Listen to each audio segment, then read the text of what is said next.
안녕하세요. 사연에 빠지다의 DJ 민영입니다. 오늘도 두 가지 사연 준비되어 있는데요. 끝까지 함께 해주실 거죠? 그럼 구독과 좋아요 버튼도 꾹 눌러주시고 오늘의 사연도 바로 만나볼게요. 여러분, 금배추 뉴스 들으셨죠?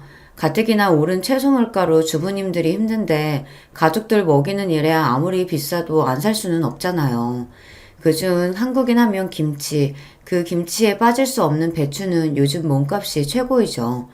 이번 제 사연은 바로 이 배추, 그리고 김장에 얽힌 이야기입니다. 구독자 여러분은 세상에서 어떤 사람이 가장 부러우세요?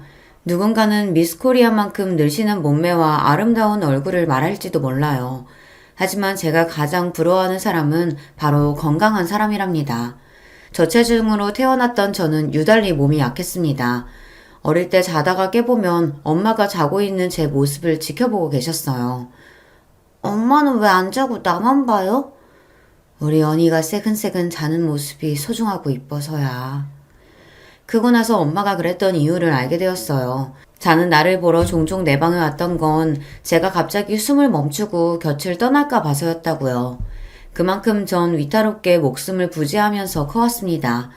놀이터보다 병원을 더 자주 갔던 저는 이름을 알 수 없는 검사도 많이 받았어요. 긴 시간 동안 마취해야 하는 큰 수술도 몇 번이나 받았고요.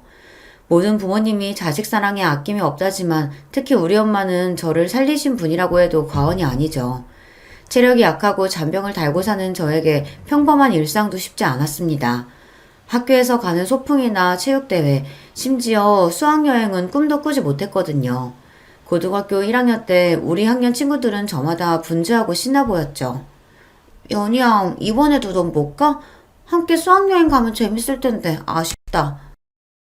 이번에는 무슨 일이 있더라도 나 갈 거야. 학교하고 집에 오자마자 엄마를 졸라댔어요. 엄마, 제발 한 번만. 내 학창시절 친구들과 같이 여행 가는 거 이번이 처음이자 마지막이잖아. 응? 수학여행 갈 수 있게 허락해 주세요. 안 되는 거 알지? 네 몸 상태가 갑자기 어떻게 될 줄 알고 엄마도 없이 그 먼 데서 자겠다는 거야.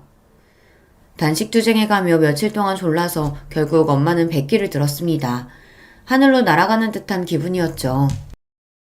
나도 평범한 다른 애들처럼 친구들하고 같이 추억 가질 수 있어. 들떠서 출발한 수학여행 일정은 예상보다 저에게 더 고됐습니다. 아침 일찍 일어나 운동장 구보를 하고 나서 화장실에 달려가서 바로 구토를 했어요. 오랜 시간 여행사를 돌아다니다가 마지막 산 중턱에 있는 석굴암에서 걸어 내려오다 보니 서늘한 기온과 체력 저하로 몸이 덜덜 떨려왔습니다. 결국 숙소로 돌아와서 저녁밥도 못 먹고 방에 누워 끙끙 앓았습니다. 친구들은 장기자랑한다고 다 나가고 혼자 방에 있으니 서러움이 극에 달했어요. 친구들은 얼마나 재밌을까? 나도 애들이 준비한 공연 같이 보고 웃고 떠들고 싶었는데 왜 이렇게 태어나서 작은 행복도 나에겐 어려운 거야? 왜?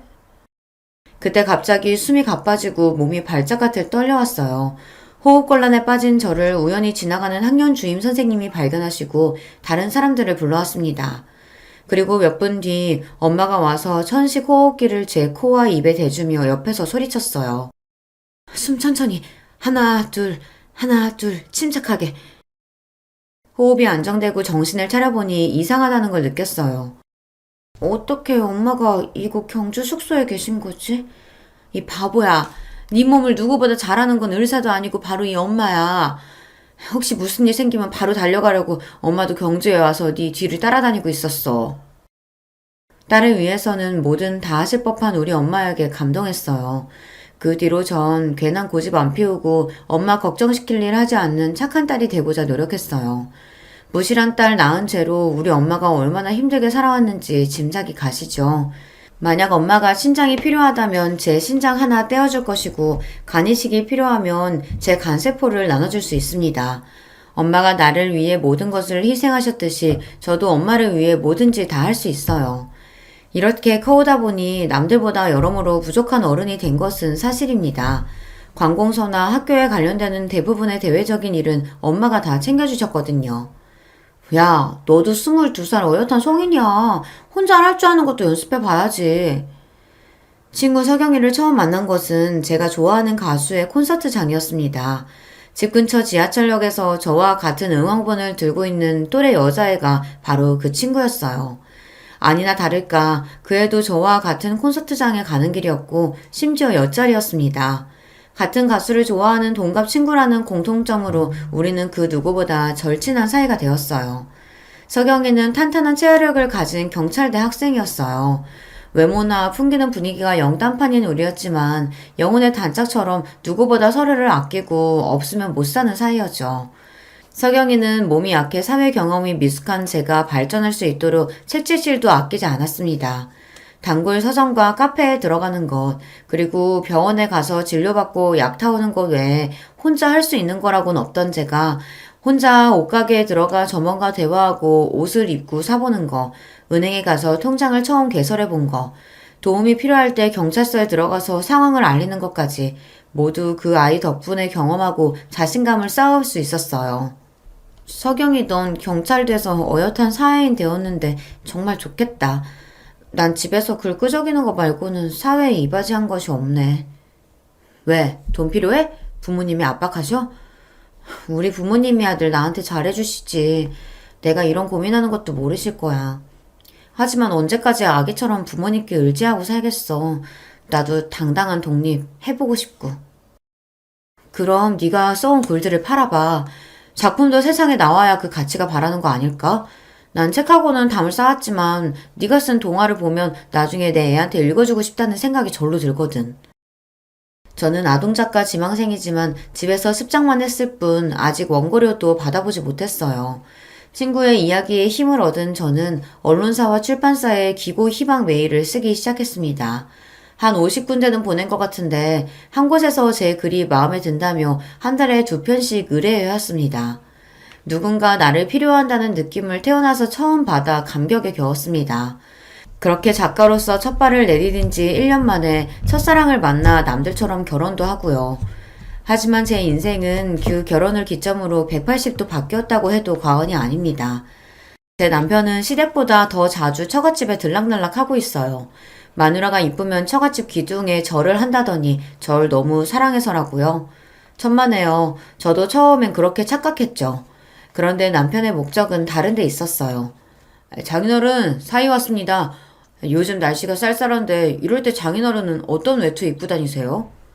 그러면 친정아빠는 사이가 관심을 가져주는 것이 마냥 좋으셔서 여기저기 옷장을 열어서 당신 옷들을 죄다 보여주시죠. 한참 그 옷을 구경하던 남편은 몇 가지 골라서 아빠의 옷에 대해 이런 이야기를 늘어놨어요. 아니, 이건 버버리 거네요. 하지만 지금 장인어른에게 전혀 안 맞을 것 같은데 한번 입어보시죠. 그거 보세요. 사람은 나이에 따라 체형이 변한답니다. 게다가 그 색상은 장인어른의 주름만 부각돼서 더 나이 들어 보여요. 비싼 옷이라 중고로 버리긴 아까운데 어쩔까요? 이런 식으로 자기가 갖고 싶은 옷이 있다 싶으면 그 옷을 마구 깎아내리다가 아버지가 처치 곤란하실 테니 자기에게 버리라는 식으로 가져갑니다. 장모님, 제가 요즘 자꾸만 어지럽고 체력이 많이 떨어졌는데 오늘 저녁으로 뭐 좋은 거 없겠습니까? 아, 그래? 난 그런 줄도 모르고 불고기랑 김치찌개만 해놔버렸네. 우리 사위 힘날 만한 게 뭐가 있나? 입에 당기는 건 있고? 생각해보니 오늘은 장어가 땡기네요. 저번에 창고해보니 10년 묵은 더덕주도 있던데 또 둘이 궁합이 기가 막히지 않습니까? 이렇게 엄마를 꼬드겨서 장어나 소고기 등 값비싼 음식들을 매번 얻어먹습니다. 빈손으로 친정집에 가서 두 손 가득 무겁게 집으로 돌아올 때면 남편의 기분은 그렇게 좋아 보일 수가 없어요. 여보, 당신이 우리 친정 편하게 여기고 부모님께 살가운 건 너무 고마운 일인데요. 연로하신 부모님께 매번 얻어먹고 이것저것 받아오니까 이제 좀 민망하네요. 다음번에는 작은 거라도 부모님 선물 좀 사가요. 아, 그런가? 아, 참, 당신 그 소식 들었어? 이번에 연예인 B씨가 또 바람 피웠다네? 또요? 그 사람 지금도 재혼한 처랑 있는데 진짜 못 쓰겠네. 어찌나 능숙하게 말을 잘 돌리는지 저는 또 거기에 넘어가서 하던 말을 까먹곤 해요. 제가 좀 어리숙하긴 해도 바보는 아닌데 결혼생활 5년차가 돼서 돌아보니 그렇더라고요. 친정집에서는 매번 좋은 것 받아오고 시댁 갈 때는 용돈이나 선물을 드리기만 하니까요. 게다가 우리 시모는 또 어떤 분인 줄 아세요? 지난번에 내가 전화했었지? 그거 가져왔냐? 네, 여기요. 집에 수건 부족하세요? 이 수건들은 남편 회사에서 직원용으로 제작한 거라 여기 로고가 적혀 있는데. 회사 이름만 있으면 더 믿을만해 보이고 좋지 뭐. 여기 몇 주년 기념 이 오버로크 한 글자만 쪽가위로 뜯어내면 된다. 아니 내 친구가 환갑잔치 한다고 부르는데 아무리 나라지만 빈손으로 갈 수가 있어야지. 이 수건들 포장해서 선물로 주면 될 거야. 기념품 수건을 친구 선물로 한다니 정말 도가 지나치게 알뜰하신 분이죠. 아무리 그래도요. 환갑잔치면 좋은 곳에서 식사 대접받으실 텐데 수건 선물이라니 어머님 손이 좀 부끄럽지 않을까요? 어차피 수건 안 쓰는 사람이 어딨냐? 다 필요한 생필품을 그것도 새 것으로 주는 건데 뭐가 어때서? 공짜에 목숨 걸고 남의 경조사 챙기는 일에 지나치게 아껴서 주위로부터 인색하다는 얘기를 듣는 것이 남편이나 시모나 똑같습니다. 이런 사람들 사이에서 제가 하는 행동들 하나하나가 다 못마땅하다고 혼이 나요. 넌 우리 집 귀둥 뿌리채 팔아먹으래다. 아들 얘기 들어보니까 매달 책 따위 사는 명목으로 10만 원이나 쓴다더구나. 집에서 살림만 하는 애가 뭐 그런 쓸데없는 데에 돈을 펑펑 써. 저 명색이 작가예요. 도서관에서 구할 수 없는 책들만 사는 거라 최대한 아끼고 있는걸요. 그리고 집에서 놀기만 하는 거 아니고요. 매달 100만 원 이상은 버는데 좀 알아주세요, 어머니. 그래? 그렇게 능력 있고 잘 버시는 며느님? 그럼 나 이번에 안마기 하나만 드려다오. 그렇게 결혼 생활을 하다 보니 저는 몸의 건강도 나빠지고 특히 불면증과 우울증이 찾아와 일상이 힘들었습니다. 예민한 신경 탓에 뜬 눈으로 밤을 지새우는 동안 그날 남편에게 들은 이야기, 시모에게 구박받은 일 등을 곱씹곤 해요. 남편은 제 속에 있는 얘기를 바로바로 꺼내놓으니 만사가 편한지 옆에서 들으랑 코까지 골면서 태평하게 잡니다. 나는 누구 때문에 잠도 못 드는데. 특히 남편이나 시모의 잔소리를 심하게 들은 날이면 나 자신이 그렇게 초라할 수가 없었어요. 세상을 살 가치 없는 사람이라는 좌괴감까지 빠지고 이런저런 잣생각에 도통 잠을 이룰 수가 없는 거죠. 낮에 격하게 운동하고 집안일을 하면 밤에 잘 수 있을 줄 알았더니 그게 아니었습니다. 점차 식욕도 수면욕도 심지어 얼굴 씻을 힘조차 저에게 없었어요. 난 그렇게 아픈 건데 극복하고 싶은데 그럴 에너지도 없는 저를 보며 남편은 혀를 찹니다. 아, 이 여자 참 게으르네. 뭐? 밤에 잠을 못 잔다고? 그건 다 늘어지고 편하게 살아서 그래. 나처럼 회사를 다녀봐라. 어찌나 피곤하지. 머리 대자마자 잠이 쏟아진다. 그러고 있지 말고 신문이나 우유 배달이나도 나가봐. 남편 말이 맞는 것도 같아서 새벽에 신문 배달 일을 시작했습니다. 가뜩이나 저질 체력인데 자전거 타고 고지대에 오르는 것부터가 너무 힘들었고 계단을 오르내리다가 그만 쓰러지고 말았어요. 눈을 떠보니 병원 응급실 천장이 눈앞에 보였습니다. 망할 놈들. 입원한 것도 아니고 몇 시간 응급실에 있었다고 이게 얼마나 또 뜯어내는 거야. 당신 깨어났어? 나 어떻게 된 거예요? 분명히 신문 배달하던 중이었는데. 남편은 팔짱을 끼고 절 한심한 눈으로 내려다보며 그랬습니다. 살다 당신 같은 유리몸은 처음 본다. 앞으로 신문 배달이든 뭐든 몸쓰는 일은 하지 마. 그냥 지금처럼 집에서 끄적이면서 하던 일이나 하라고. 병원비가 더 나가게 생겼어. 집안 살림에 보탬이 되고 싶어서 내 약점을 극복해보고 싶어서 시작한 도전이었습니다. 그러다가 비록 병원 신세를 졌지만 그런 제 노력을 남편이 알아주길 바랬어요. 아니 적어도 쓰러진 아내의 건강을 걱정하고 나가서 일하라고 등 떠민 자신을 반성할 줄 알았습니다. 그런데 이 남자 왠지 병원비만 아깝다고 생각하는 것 같았어요. 저도 모르게 서러움에 눈물이 터져나와 소리내어 울기 시작했습니다. 남편은 그런 제가 미련하다면서 출근하겠다고 혼자 병원을 떠나버렸고요. 제가 쓰러졌다는 소식을 듣고 친정 부모님이 달려와 제 퇴원 준비를 도와주셨습니다. 그동안 불면증과 우울증에 시달려왔다는 고백에 엄마는 몹시 안타까워하며 바로 절 신경정신과 병원에 데려가셨어요. 의사와 상담하고 약을 먹으니 상태가 좀 호전되더군요. 하지만 약을 먹는들 완치되기는 글렀어요. 매일 내 신경을 건드리는 남편과 시모가 있는 한 말이에요. 아무래도 여러분 저 배필을 잘못 만난 것 같죠. 그런데 그 무엇보다 남편에게 실망스러운 것은 바로 자식에 대한 생각이었습니다. 사실 남편은 보기와 달리 성욕이 왕성한 남자였어요. 여기서 이런 말을 어떨지 모르겠지만 매일 밤, 심할 때는 하룻밤에도 여러 차례 한 적도 있는 현대판 병광세랄까요? 가뜩이나 체력이 약한 저는 그를 감당하는 것이 몹시 어려웠습니다. 그런데 그런 욕정에 찬 남자가 의외로 철저하게 조심하는 부분이 있었습니다. 바로 피임이에요. 여보, 나는 이 일이 아직도 익숙치 않아요. 그래도 당신을 사랑하니까 감내하는 건데 꼭 그렇게 피임해야겠어요? 당신 닮은 아들, 나 닮은 딸 이렇게 갖고 싶은데. 그러면 남편은 김샌다는 표정으로 돌아누워 이렇게 말합니다. 당신은 외동딸로 태어나서 풍족하게 지원받고 공주님처럼 살아봐서 뭘 모르지. 우리 집은 자식만 넷이야. 온 가족 입이 여섯이라고. 먹는 것도 입는 것도 차지하기 위해서 형제들끼리 피 터지게 싸우게 돼. 그게 얼마나 처절한 투쟁인지 알아? 게다가 요즘은 애 하나 대학까지 보내는데 2억이나 든다는 신문기사 못 봤냐고. 당신과 나 우리 둘이 먹고 살기도 빠듯한데 애가 무슨 애야. 아무리 설득해보았지만 남편은 요지부동이었어요. 결혼해서 가정을 꾸리는데 자식이 없다면 무슨 소용일까요? 저는 희생이 따르더라도 그만한 가치가 있는 일이 바로 출산과 육아라고 생각합니다. 단지 돈이 아까워서 자식을 낳지 않겠다는 남편만큼은 아무리 노력해도 이해할 수가 없었어요. 저런 인간이 뭐가 좋다고 내가 먼저 반해 결혼까지 온 건지. 지금이라도 내 발등을 찍어서 되돌이키고 싶은 마음이었습니다. 내 나이 28이던 때 그를 처음 만났죠. 남편과의 첫 만남이 어떠했는 줄 아세요? 친구 석영이가 근무하는 경찰서 근처에서 우리는 종종 점심을 같이 먹었습니다.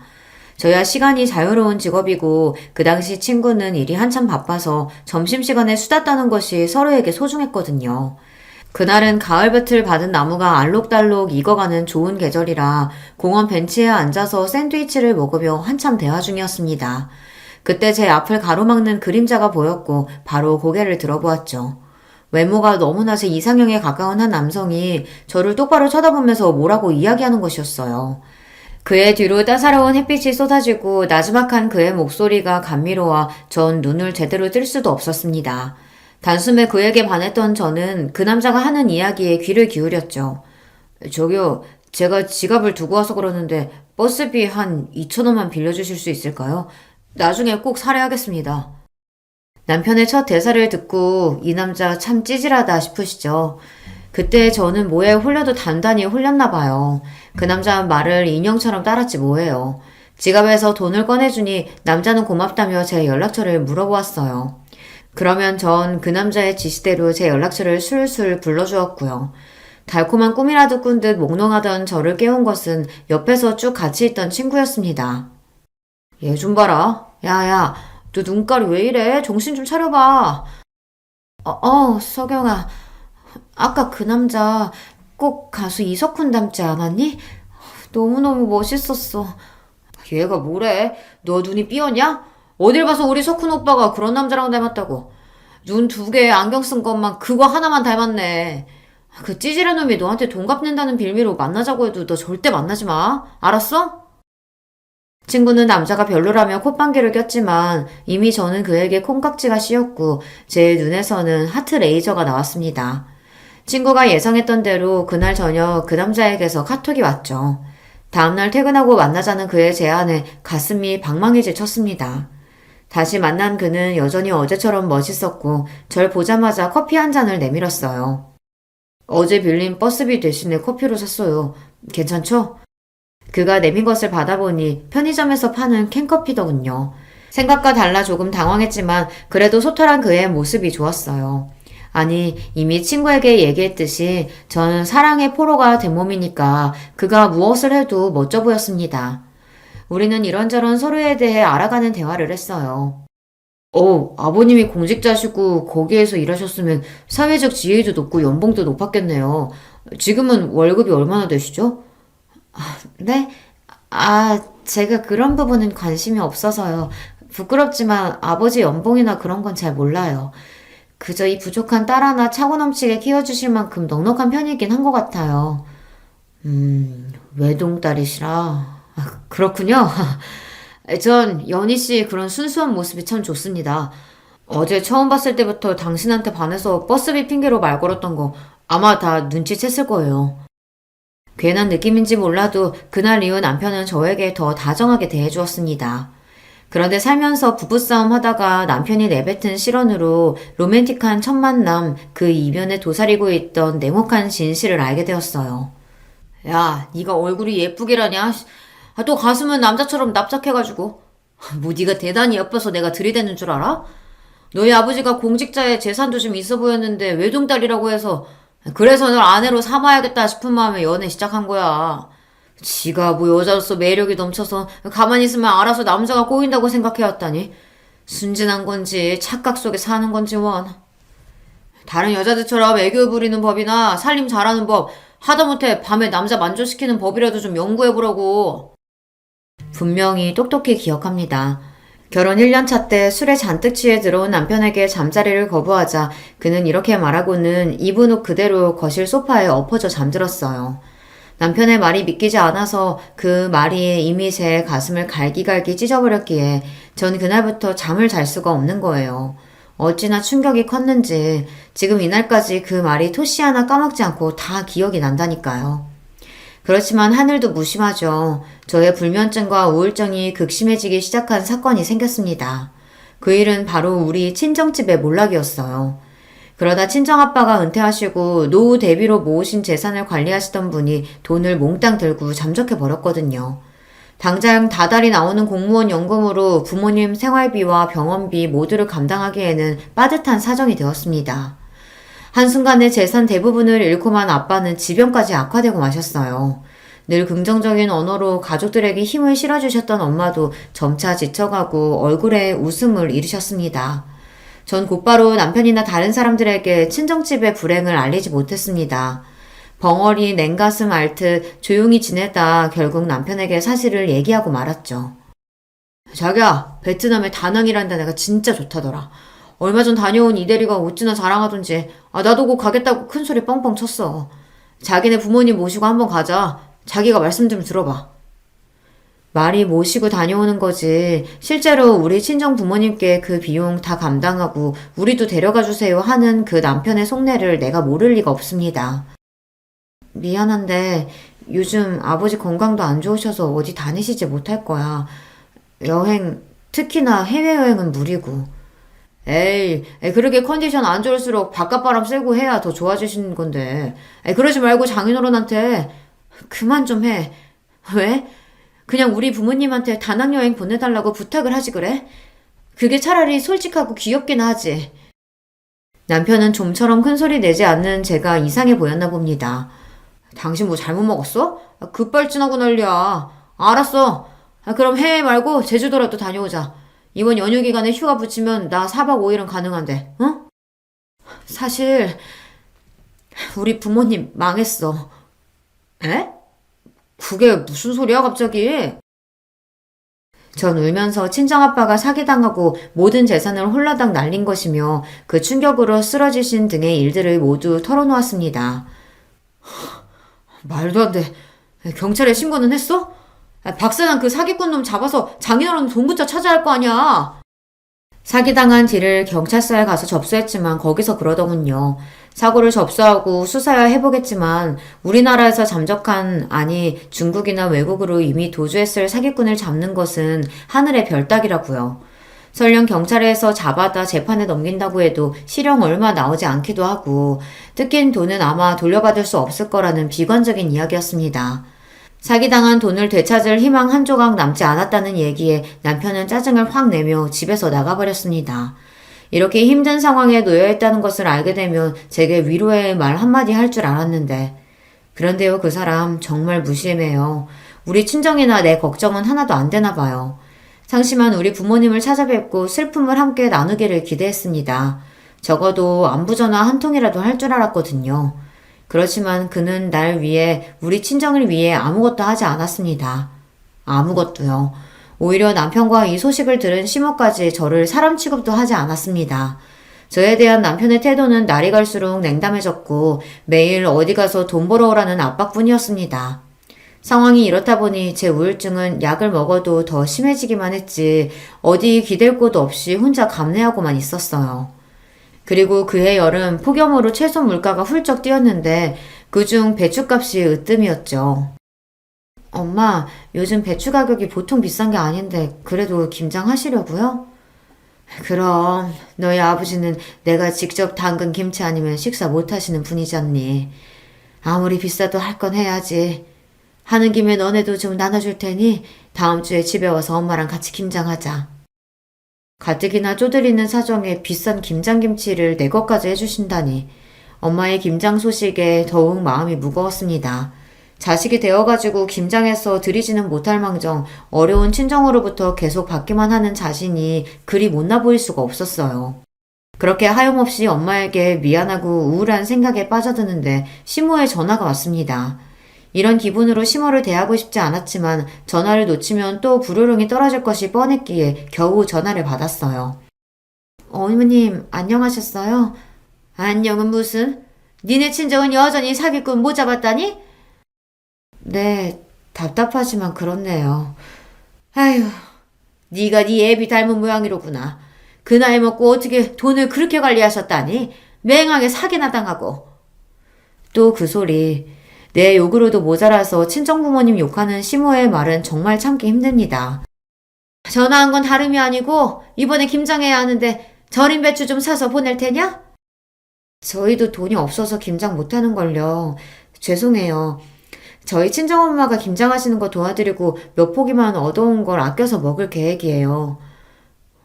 그래? 망해도 부자는 3년은 간다더니 뭐 사기당해도 먹고 살만한 돈은 있나 보네.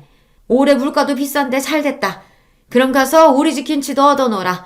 한 30포기 정도. 시모는 즐겁다는 듯 자기 할 말만 하시고 제 대답은 듣지도 않은 채 전화를 끊어버렸습니다. 하지만 없는 살림에 친정엄마는 절인 배추를 30포기만 사다 놓으셨더라고요. 같이 김장을 하고 나서 엄마는 저에게 주실 10포기를 김치통에 담고 계셨어요.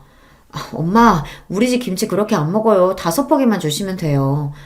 에이, 그래도 내 마음 같아서는 작년처럼 너 이 시댁 거랑 해서 50포기는 해주고 싶은데 미안하다. 이건 가져가.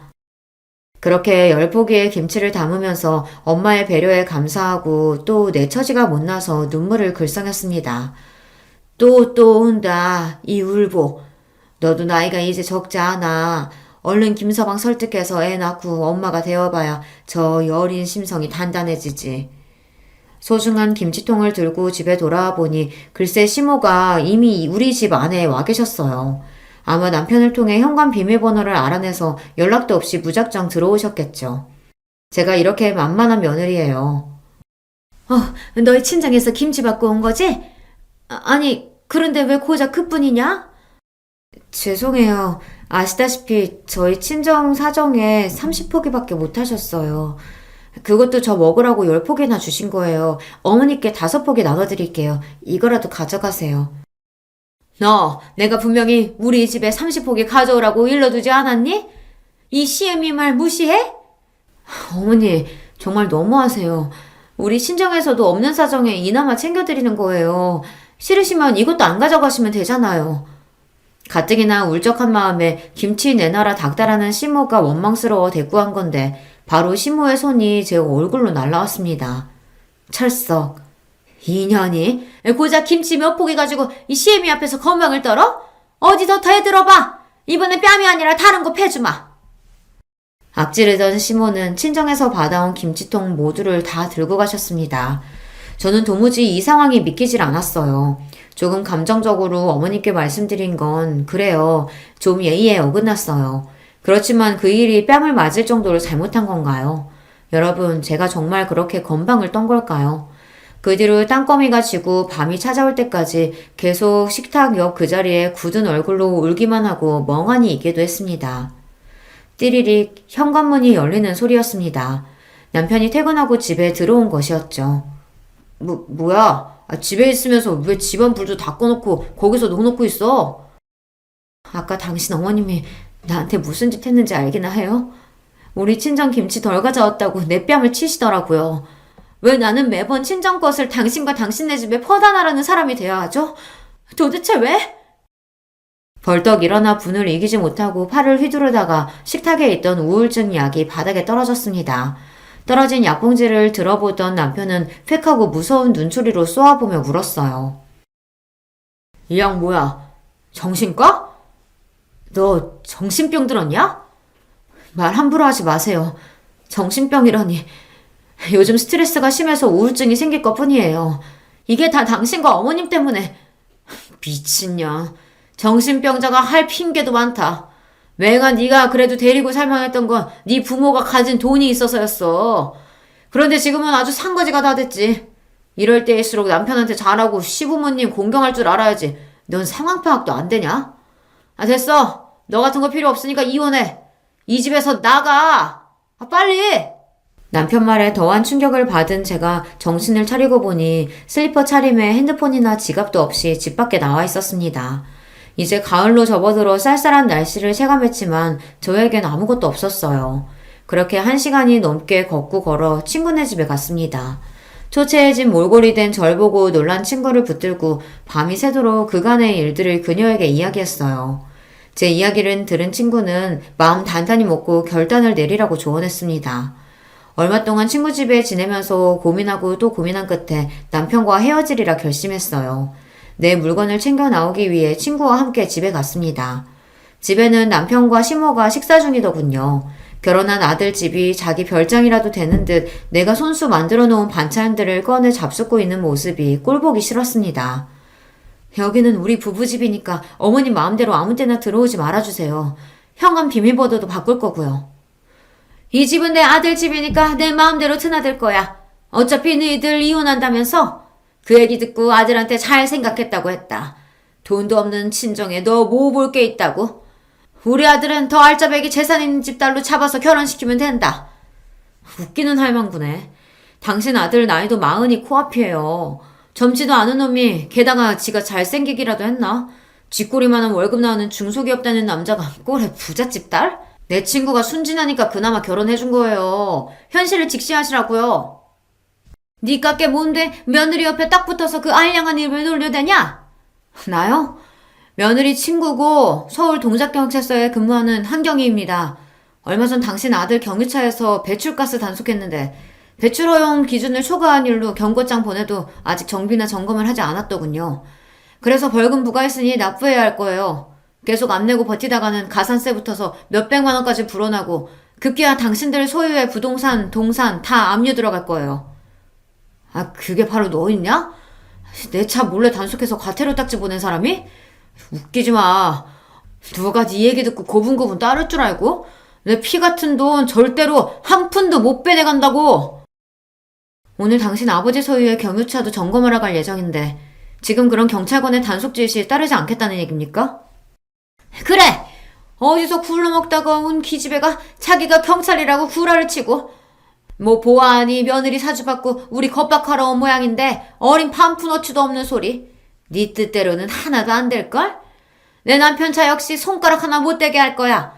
계속 나불거리다가 봉변당하기 전에 어서 이 집에서 나가지 못해? 광분한 시모와 남편 때문에 급한 대로 제 집만 간소히 챙겨서 나와야 했습니다. 그리고 친구는 얼마 뒤 시부의 차 단속에 응하지 않고 공무집행 방해를 한 혐의로 200만 원의 과태료 딱지를 시댁에 또 보냈다고 했습니다. 그날 보니 네 남편이나 시모라는 사람들 정말 하나같이 형편없더라. 내 친구 팔자 망치는 인간들인데 내가 이걸로 끝낼 줄 알고? 지난번 과태료 미납한 내역들까지 싹싹 긁어 모아서 그 집 재산 압류하고 공매 처분 넘겨버릴 거야. 친구는 내 복수를 위해 시댁을 끝까지 추적해서 응징하겠다고 벼르고 있었습니다. 한다면 하는 친구니까 아마 그들은 계속 고통받을 것이 뻔해 보입니다. 10원 한 장도 아까워하는 이들이 과연 그 많은 벌금을 낼 때 어떤 표정일지 너무 궁금하고요. 그 상상만 해도 진짜 깨소금 맛인걸요. 그런데 얼마 뒤 서경이는 더 기쁜 소식을 안겨다 주었습니다. 연희야, 기쁜 소식이 있어. 내가 아까 강남경찰서에서 너희 사건 담당하던 형사님 연락받았는데 계좌 출금 시도하려던 사기꾼 그 박 사장 드디어 잡았대. 소식을 듣자마자 친정아빠와 저는 강남경찰서로 달려갔습니다. 그 사기꾼 잡았다면서요? 이제 우리 아버지의 돈 되찾을 수 있는 건가요? 네, 두 분 아주 운이 좋으시네요. 그놈이 마침 돈 세탁하고 해외로 도주하기 전에 잡을 수 있었고요. 취조 과정에서 그런 얘기를 하더군요. 다른 돈은 몰라도 여기 아버님 돈만은 돌려주고 싶다고요. 자기처럼 썩을 놈한테 인간적으로 잘해준 분이라 죄송하고 뭐 뵐 면목이 없다면서요. 정말 감사합니다. 모두 형사님 덕분이에요. 박 사장, 이놈아, 모질지도 못한 놈이 왜 그렇게밖에 살지 못했냐. 아빠는 그가 돈을 떼어먹은 것보다 십수년간 막역하게 지냈는데 배신했다는 사실이 더욱 아프다고 하셨습니다. 결국에는 자신의 잘못을 뉘우치고 아빠의 돈을 돌려준 일에 대해 인간적인 연민을 느끼신 모양이에요. 담당 형사는 우리를 흐뭇하게 바라보며 이런 이야기로 끝을 냈습니다. 저야 경찰로서 제 할 일을 한 거고 그보다는 한경이가 애 많이 썼어요. 자기서 일도 아닌데 지능수사과 동기랑 공주에서 범인이 계좌인 칠 시도 기다렸다가 바로 급습한 것은 참 대단한 거죠. 아무튼 한경이에게 참 장하다고 말씀 전해주세요. 나에게 표현하지 않았지만 내 친구는 박 사장을 잡기 위해 그간 애를 많이 썼던 것입니다. 나를 위해 애써주는 소중한 친구와 부모님이 있다는 사실을 이제야 깨달았어요. 시어머니나 남편처럼 나를 무시하고 이용해 먹으려는 사람만 있던 건 아닌데 이렇게 소중한 사람들을 외면하고 내 상처만 더 깊이 파고들며 우울증의 늪에 빠졌던 것입니다. 약해진 탓에 나쁜 마음도 먹으려고 했던 자신이 한심해서 견딜 수 없었습니다. 나에 대한 반성의 눈물이 흘러내렸습니다.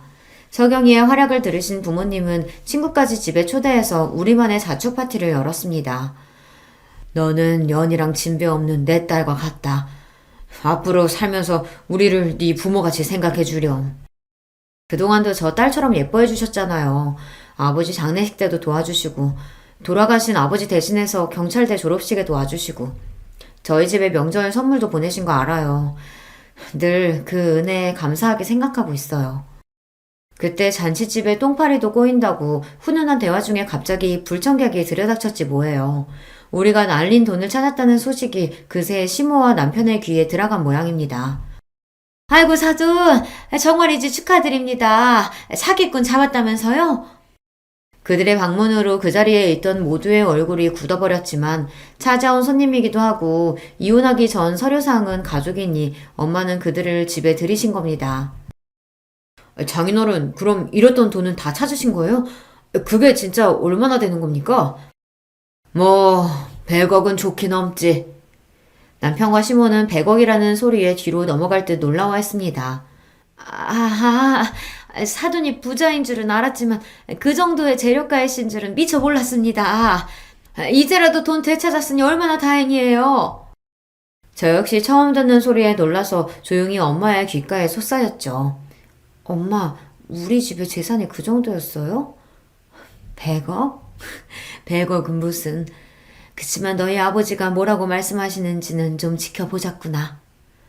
이후 벌어지는 시모와 남편의 말과 몸짓은 코미디 저리 가라 할 정도로 우스꽝스러웠죠. 정말 저 사람들이 나를 무시했던 사람들과 동일 인물인가. 시모에게 뺨을 얻어맞은 일은 내 착각이 아닌가 싶을 정도로 갖은 가머니설과 아양을 떨어댔어요. 이렇게 좋은 날을 그냥 보낼 순 없죠. 제가 나가서 비싼 와인 좀 사올게요. 모두 함께 축배를 드시죠. 그 전에 말이지, 사위. 우리 정산할 것이 있지 않은가? 갑자기 아빠는 온화한 미소를 거두시고 안방에서 어떤 서류를 가지고 나와 남편과 시모에게 보여주셨습니다. 이것은... 하지만 장인어른, 이건 형식상 쓰자고 하지 않으셨습니까? 세상에 형식상이란 것은 없네. 경찰서나 재판장에 나아가 이 서류 제출하면 거기 쓰여져 있는 그대로 믿겠지. 안 그런가? 낯짝이나 양심이 있다면 자네나 자네 모친도 그렇게 엉덩이 뒤밀고 우리 집까지 올 수는 없는 법.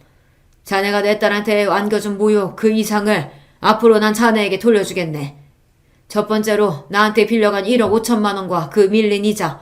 당장 가져오지 않으면 법적으로 나설 테니 그리 알게나. 남편은 아빠의 말을 듣고 차용증을 손에 구기고선 벌벌 떨기 시작했습니다. 1억 5천이나? 그게 무슨 소리냐 아들아? 저기 사돈, 시간 주시면 아들이 천천히 갚을 테니까. 아니지. 당신 딸이 내 며느리요. 내 아들이 아는데 설마 사이에게 소장까지야? 진심으로 하는 말씀은 아니겠죠. 당신 딸 정신병자라도 우리가 잘 보듬고. 이 양반이 남의 집 귀한 딸을 뭐라고 짓거리는 정신병자? 우울증 가지고 정신병 취급을 하다니? 저 말하는 뻔세를 보니 알만하네. 그동안 얼마나 내 딸 무시하고 괴롭혔는가? 그렇게 화가 난 엄마의 모습은 이전에도 이후에도 본 적이 없습니다. 엄마는 갑자기 부엌에 들어가서 김치 한 포기를 손에 말아주고 나오셨어요. 그리고 바로 시모의 얼굴에 그 귀한 김치를 냅다 던져버렸습니다. 자, 이 김치나 먹어. 내가 한 김장김치 필요하다면 네가 내 딸 칼거댔다지? 자, 원하던 그 김치 당신 얼굴로 담아가쇼. 어떤 아침 드라마에서 장모가 사위의 뺨을 김치로 휘두르던데 그걸 먼저 봤다면 우리 엄마도 아마 시모의 얼굴을 그렇게 만들었을 거예요. 시모의 얼굴에서 김치 양념이 뚝뚝 떨어지고 당한 일에 충격받고 서 있던 시모의 모습을 보니 알터니가 빠진 듯 시원했죠. 우리 부모님이나 저나 평소 평온하고 온화하게 언행을 하던 사람들인데 우리가 이렇게 세게 나올 줄은 아마 몰랐을 겁니다. 그 사람들 당황했지만 겁을 먹었는지 그 김치 구덩이 얼굴을 수습도 못한 채 내빼고 말았죠. 그 우스운 모습에 우리 가족은 모두 박장대소를 했습니다. 그런데 아버지, 그게 무슨 말씀이세요? 남편에게 차용증이라뇨. 돈 빌려주셨어요? 저 비열한 자식이 네 우울증을 빌미로 이혼하겠다고 날 찾아왔더구나.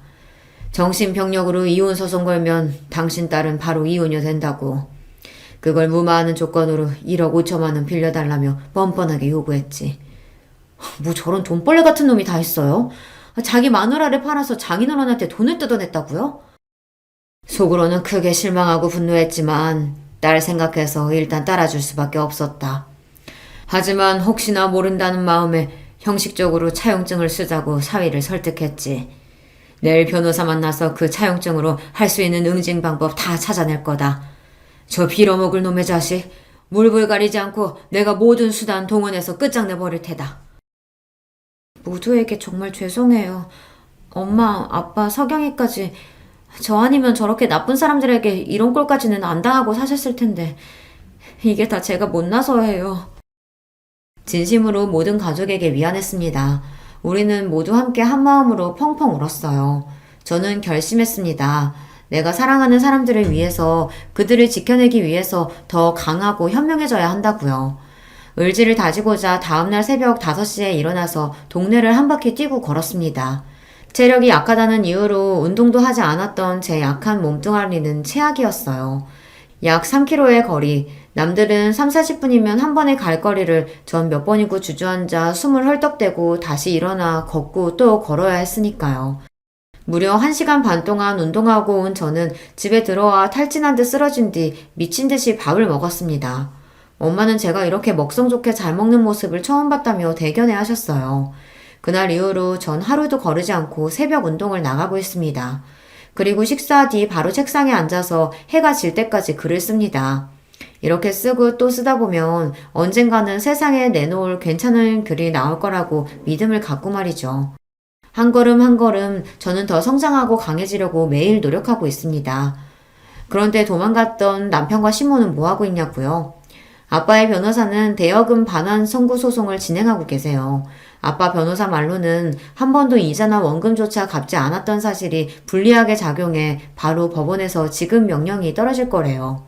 그리고 그 재산을 어디에 숨기고 은닉할까 미리 재산을 압류를 걸기도 했대요. 우리가 살던 집은 이혼소송의 재산 분할 대상이니 아마 남편과 공동명의로 되어 있는 시댁 아파트가 그 압류 대상일 거라고요. 거기에다가 경찰서에서 부과한 가태료까지 내야 하는 등 남편과 시댁은 참으로 곤궁한 상황에 처해 있었죠. 이 상황을 극복할 방법은 아마 저를 다시 제 편으로 하는 것뿐이라는 계산이 섰던지 남편은 자꾸 저에게 애정을 갈구하고 다시 합치자면서 찾아와 설득했어요. 우리 다시 잘해볼 수 있잖아, 어? 당신은 착하고 나 많이 좋아하니까 우린 잘 살 수 있어. 내가 잘할게. 그러니까 장인어른께 압력 풀고 천천히 갚을 수 있게 말씀 좀 드려봐. 어쩌다가 그런 큰돈을 나도 모르게 아빠한테 빌린 거죠? 회사에서 상사랑 다투고 더러워서 회사 그만두고 싶은 와중에 좋은 주식이 있다고 들어서 거기에 투자한답시고 내가 미쳤지. 그 투자는 망한 거네요. 마이너스 80% 났어. 남은 거 처분하고 회복해보려고 가상화폐 넣었는데 그것까지 휴지 조각이 되어버렸어. 남의 피 같은 돈은 어떻게 해서든 뜯어내고 양심 버려가며 돈을 그렇게나 모으더니 그 끝이 결국 이런 거예요? 남편은 제 말에 전곡을 찔렸는지 아무 말도 못하고 고개를 푹 숙였죠. 그 사람들이 얼마나 자린고비 위에 돈을 집착하는 사람인지 아시죠? 남편의 속이 얼마나 썩어 들어갈지 설명하지 않아도 알 것만 같았죠. 하지만 이제 그도 그의 집안도 나와 상관없는 사람들일 뿐입니다. 당신과 결혼하고 5년의 세월은 내 인생 가장 힘든 시간이었어요. 처음엔 그게 다 당신과 시어머니 때문이라고 탓했는데 이젠 깨달았죠. 내가 원하는 삶을 살려면 나 스스로 강하고 현명해져야 한다는 걸요. 그렇기 때문에 이제 알아요. 당신이 그렇게 괜찮은 사람이 아니라는 것쯤은. 끝나는 마당에 솔직히 말할까요? 당신의 얼굴도 꽝이고 남자로서는 더 꽝이었어요. 밤일 횟수가 많으면 뭐해요? 한 번도 만족시켜주지 못하고선. 그러니까 구차하게 매달리지 말고 우리 산뜻하게 헤어지자. 어때요? 늘 날 얕잡아 보던 남편의 그런 표정은 처음 봤습니다. 이 사람이 이런 사람이었던가 진심으로 저에게 놀라는 눈치였어요. 내가 받았던 상처를 그에게 고스란히 돌려주고 나오니 뿌듯했습니다. 네, 그렇게 저는 남편과 이혼을 마무리했고 지금 혼자 살고 있어요. 사랑하는 부모님과 따로 살기로 한 것도 다 제가 홀로 서기 위한 연습이고요. 이혼 소송 결과 살던 집은 반으로 나누어 갖게 되었는데 재산 분할에 목숨을 걸었던 전 남편은 그 결과에 크게 실망하더군요. 시모는 계속해서 친정집에 찾아와서 아들의 빚을 탕감해달라며 읍소하고 했는데 이조차도 경찰에 신고해서 이제 집에 얼씬도 못하고 있습니다. 누구보다 돈을 사랑했던 남편과 시모는 그렇게 두려워하던 경제적 궁핍, 가난의 길로 들어선 것 같아요. 제가 할 수 있는 가장 큰 복수를 하고 나니 전 남편에 대한 미움도 미련도 없이 새 인생 시작할 수 있게 되었죠. 이렇게 제 사연을 풀어놓았는데요. 어떻게 들으셨는지요? 올해 역시 금배추의 김장 물가 뉴스를 들으니 지옥 같은 예전 결혼 생활이 떠올라 이렇게 제 이야기를 쓰게 되었네요. 기회가 된다면 실력을 갈고 닦아 더 재밌고 감동적인 이야기로 또 찾아뵐게요. 그럼 저는 여기서 인사드리겠습니다. 여러분 행복한 하루 보내세요. 안녕하세요. 저는 경기도 하남에 살고 있는 40대 남자입니다. 제 한풀이를 좀 하고 싶어서 저도 용기 내어 사연을 보내봅니다. 가족들에게 말하고 싶지만 다들 상처만 받고 너무 괴로워질 것 같아서요. 저는 2016년도에 결혼했고 딸아이가 하나 있는데요. 아내와는 친구의 소개로 만나서 연애를 짧게 한 뒤에 이어지게 되었네요. 어떤 부분건 그러겠지만 연애하던 시절에는 서로 마음이 잘 맞았어요. 소위 콩깍지가 씌었던 것 같아요. 그런데 결혼할 무렵부터 둘이 싸우게 되었고 그건 결혼하고 나서도 쭉 이어지게 되었어요.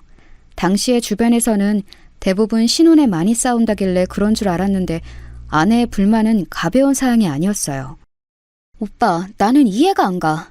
그래도 어머니가 2억까지는 해주실 수 있는 거 아니야? 그렇게 어거지로 계속 밀어내시면서 안 된다고 그러시고 나중에 애기 낳으면 더 큰 집으로 해주신다는 거 이거 말이 돼?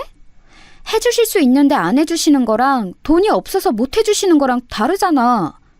아무리 내가 많이 해온 게 없다고 하지만 너무 무시하시는 것 같아. 어머니 말투도 너무 사나우시고.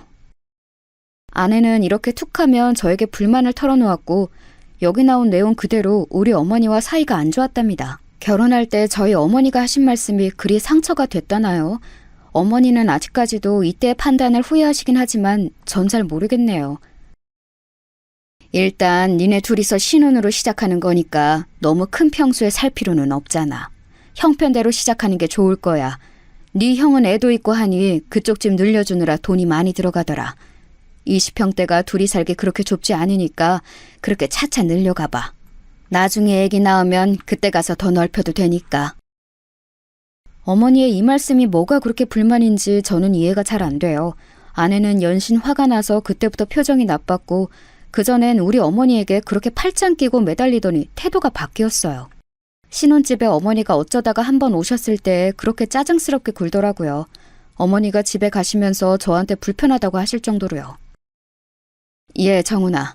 쟤는 왜 이렇게 화가 나 있니?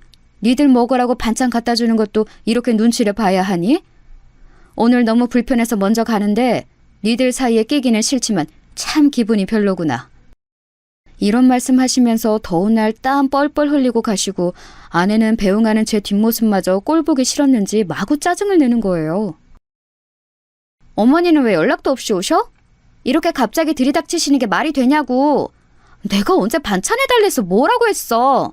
집에서 요가하고 있는데 갑자기 오셔서 얼마나 배를 눌러대시는지. 오빠가 마침 왔으니까 다행이지. 안 그러면 나 혼자 엄청 욕먹을 뻔했잖아. 이런 말을 가운데서 듣고 있으려니 중간에 정말 머리가 터질 것 같았어요. 솔직히 아내는 저랑 결혼할 때 혼수도 1,000만 원만 가져왔고 우리 집을 얻을 때에는 대출과 제가 가진 돈 그리고 어머니가 주신 1억까지 합쳐서 얻은 거예요.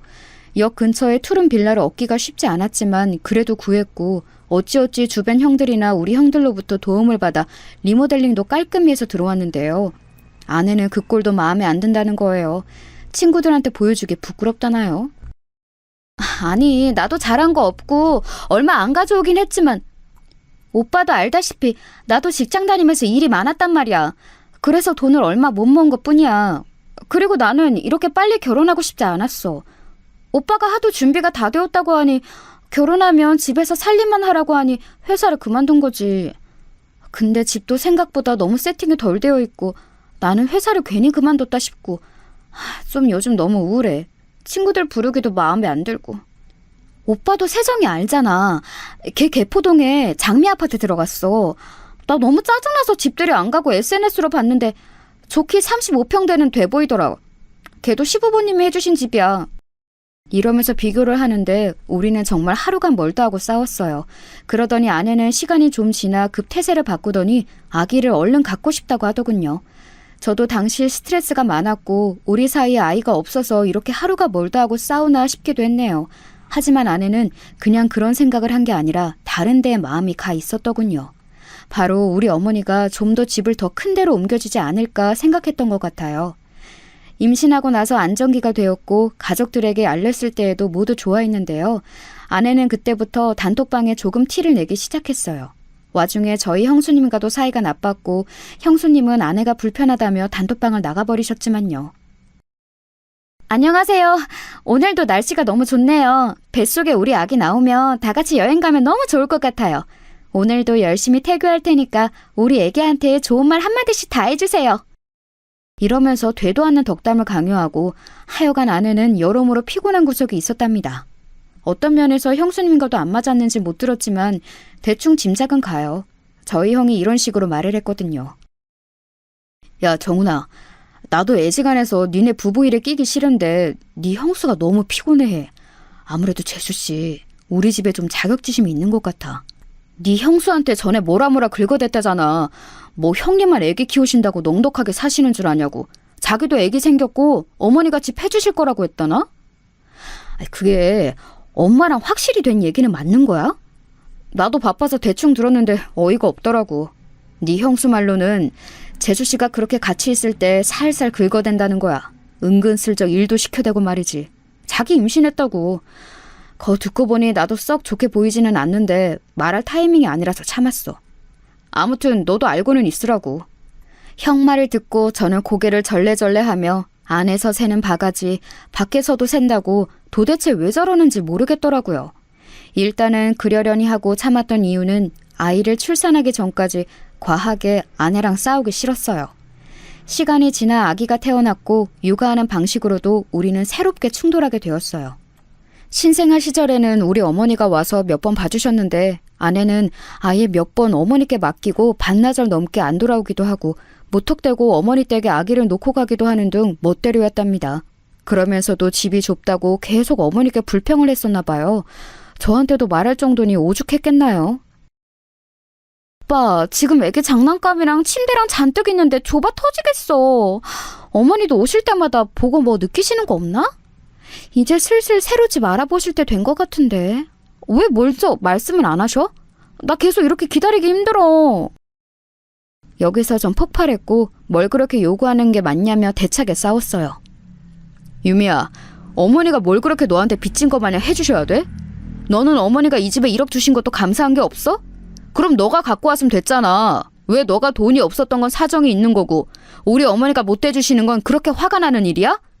게다가 어머니 무릎도 안 좋으신데 저렇게 반찬 갖고 오시고 지영이까지 봐주시는 건 감사한 게 없어? 정말 사람을 하다 이렇게까지 질리게도 할 수 있구나. 너 네가 어떤 사람인지 좀 알아야 해. 제가 한 말이 크게 틀린 말도 아니지만 이 말이 통할 사람이었다면 아내는 애초에 그런 짓들을 하지도 않았겠죠. 아내는 제 말에 서럽다면서 집을 나가버렸고 새벽녘에나 들어와서 애 옆에서 쪽잠을 자더군요.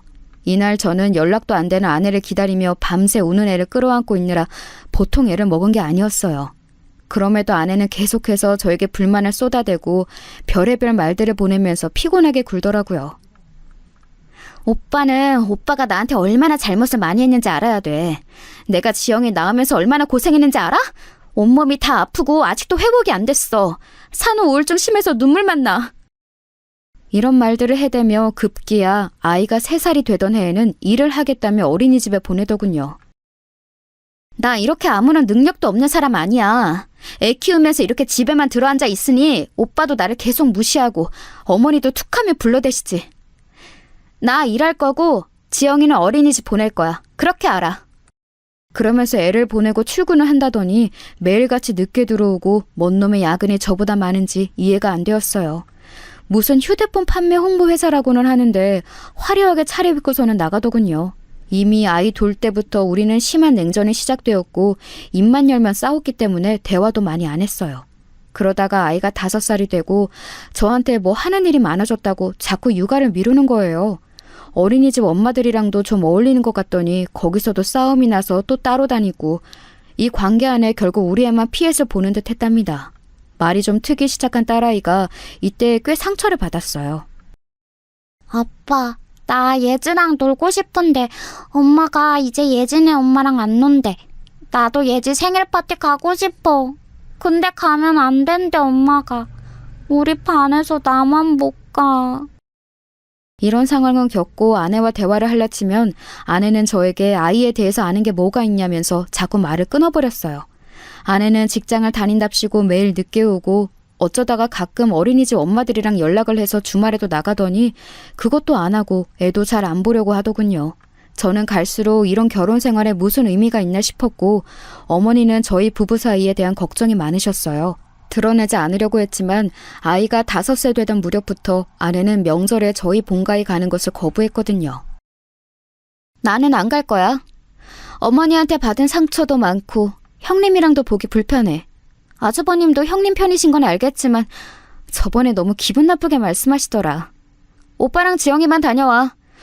어차피 어머니도 본인 아들 보고 싶은 거지 며느리가 보고 싶은 게 아니라고. 일할 사람이 필요한 거지. 나도 얘기하기 귀찮으니까 빨랑들 준비해서 나가. 그러면서 시댁에는 저와 아이 둘만 다니게 되었고 집에 돌아오면 아내는 늘 소파에 널브러져서 자고 있더군요. 아이가 가운데서 눈치 보며 눈물 짓고 불안해하는 게 느껴졌고 그래서 저는 아이 앞에서는 최대한 감정을 드러내지 않았어요. 하지만 그러고 얼마 지나지 않아 아내는 갑작스레 충격적인 선언을 하더군요. 저도 마음속으로 몇 번이나 떠올렸고 상상했던 단어이긴 하지만 그걸 상대 입에서 듣는 건 꽤 큰 충격이 되더라고요. 나 이렇게 살기 싫어. 이혼하고 싶어.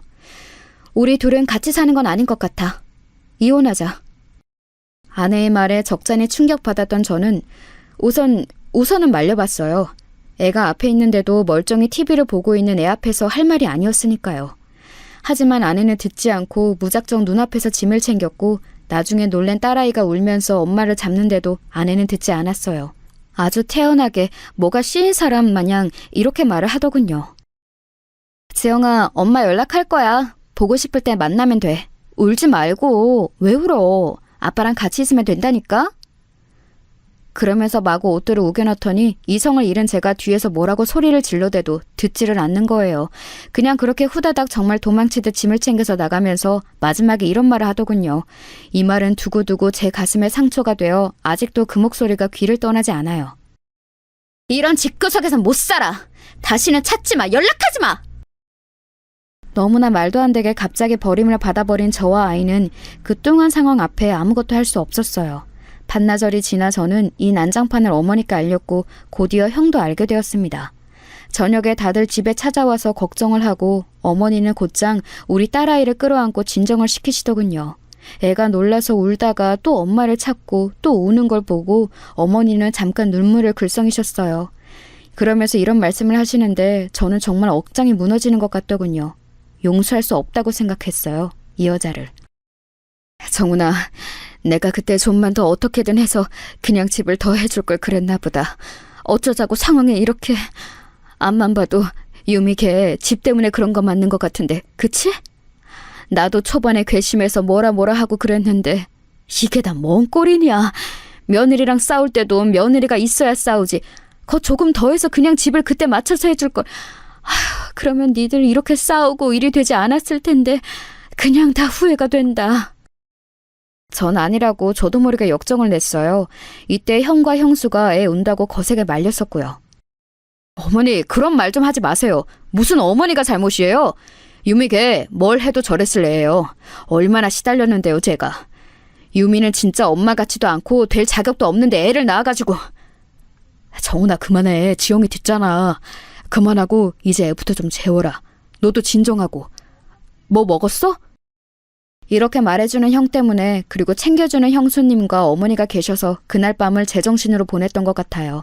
머릿속에 완전히 꽃밭이 되어 정신을 못 차리고 사는 저에게 아내는 또 지멋대로 연락 와서는 이혼 처리를 제대로 해달라고 하고 기가 막히더군요.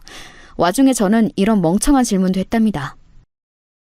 너 지영이는 생각이 안 나냐? 너 있잖아. 애가 하루가 멀다 하고 계속 울어. 지쳐서 애가 목에 쉬어 빠졌어. 어린이집도 못 갔어. 네가 사람이야? 사람이냐고. 아내는 그 말에 잠깐 대답이 없더니 정말 아무렇지 않게 남의 얘기를 하듯 이렇게 말하더군요. 그러니까 오빠가 잘 챙겨줘. 내가 잘 부탁한다고 했잖아.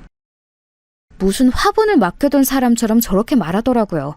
이때 입안에서 온갖 육두문자가 쏟아지는데 아내는 너무 얄밉게도 그 말도 다 듣지 않고 끊어버렸어요. 그 뒤로 문자나 떡하니 보내가지고 빨리 처리해달라 질질 끓기 싫다고 재촉만 해놨더라고요. 누구 맘대로 이혼을 해주냐, 누구 좋으라고 이혼을 해주냐는 제 친구들의 반응도 있었지만 저는 이제 아내의 핸드폰 번호가 뜨고 문자가 오는 것만으로도 미칠 지경이었어요.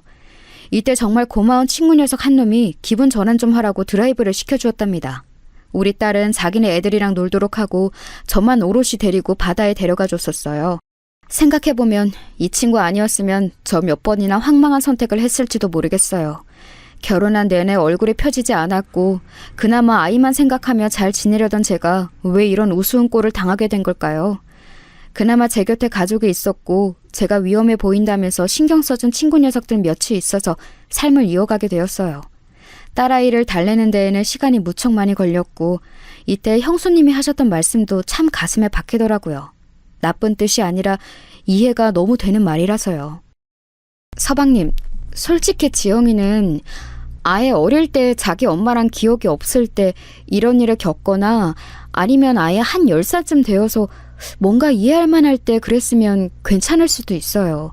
이러나 저러나 애들은 가엾고 안 됐지만 적어도 아예 모르거나 아니면 받아들일 상황이 되니까요. 하지만 제가 볼 땐 중고생이어도 받아들이기 힘든데 지영이는 너무 애매한 나이예요. 학교도 안 가고 어린이집 다니는 꼬맹이한테 엄마랑 보낸 시간이 선명한 애한테 너무 괴로운 체험이었을 것 같아요. 제가 볼 때 서방님도 그렇고 지영이도 치료받아야 해요. 처음에는 이 단어가 너무 어색하고 걱정스레 느껴졌지만 맞는 말인 것 같았어요. 저와 아이 둘 다 그때 눈앞에서 아내와 엄마가 떠나가는 걸 멍하니 지켜보고 있었으니까요. 아무리 불러도 잡혀지지 않고 당연히 일상을 보내던 한 사람이 자기 발로 도망치듯 나가는 걸 경험했어요. 그리하여 중간에 몇 번 상담도 받고 저는 아이와 시간을 보내려고 노력하느라 너무 힘들었어요. 저도 상처가 심한 판국에 더 심한 아이를 돌봐줘야 했으니까요. 둘이 상담받으러 가는 와중에 아이는 차 안에서 기절할 듯 소리를 지르면서 울더라고요. 아빠, 엄마 보고 싶어. 엄마한테 데려가줘. 엄마 보고 싶어. 아빠, 나 엄마한테 갈래. 엄마한테 데려다줘. 귀가 찢어질 듯 웽웽거리면서 오래되는 딸아이를 달래고 운전하면서 차선을 제대로 못 보고 머리는 엉망이 되고 큰 사고가 날 것 같아 갓길을 급히 세우기도 했었어요. 다 짜증나서 이딴 거 다 집어치우고 하지 말자고 소리를 빽빽 지르고 아이를 부모 혼자서 키우는 게 이렇게 지치고 힘든 일인지 새삼 체감했었네요. 이후로 아이 머리 묶이는 것도 잘 못하니 이걸로도 딸아이랑 부딪히고 아이 어린이집에는 대충 사정을 말하고 양해를 구하게 되었어요. 원장님도 처음에 놀라시더니 그래도 여러 부분에서 협조하시겠다고 하더군요. 아버님 상심이 크시겠어요. 지영이가 어린이집 있는 동안에는 저희가 잘 케어할게요. 그럼 어머니 연락처는 삭제하고 모든 상황에 대해 아버님이랑 할머님 쪽으로 연락을 드려야겠네요. 이래하여 필요해서 오픈을 했는데 딱히 원장님이 말하신 건 아니지만 어린이집 등하원을 하는 중 엄마들이 수근수근 되더라고요. 어머, 지영이 아빠신가? 요즘 지영이 엄마 왜 이렇게 안 보여요? 아, 맞다. 카톡 사진 보니까 어디 해외 여행 간 것 같던데. 괌인가? 근데 다 같이 간 거 아니었어요? 그러자 옆에 있는 애엄마가 또 이렇게 말하는데 참 난감했어요. 아니야. SNS 보니까 좀 전에도 괌이라고 올라왔던데? 그럼 회사 출장을 간 건가? 아무튼 지영이 아버님 되게 자상하시다. 부인 해외여행도 보내주시고 애도 봐주시고. 우리 남편은 절대 그런 거 꿈도 꾸지 말라고 하거든요. 내가 결혼을 잘못했지. 결혼을 잘못한 건 저다. 괌이건 캐나다건 미국을 갔건 나랑은 모르는 사실이라고 말하고 싶지만 말할 수 없었죠. 제가 가장 괴로웠던 건 아내와 나름 연결고리가 있는 분들 때문에 자꾸 쓸데없는 내용들이 들려온다는 거예요. 이때 어린이집을 옮기기엔 저희 본가와도 가깝고 아주 힘들게 들어갔던 곳이라 엄두가 안 나더라고요. 하지만 급기야 이런 소식을 듣고 나니 진지하게 고민을 하게 되었답니다. 비가 억수로 쏟아지던 날 유독 말 많고 남의 일에 관심 많아 보이는 한 애엄마가 저를 붙잡더군요. 어머, 지영이 아버님, 저 그 사실 몰랐잖아요. 저번에 눈치 없이 말씀드려서 너무 죄송해요. 아유, 혼자 지영이 케어하시느라 얼마나 힘드시겠어요. 네? 무슨 말씀이신지 저 바빠서 이만. 아이, 왜 그러세요? 또 죄송하게.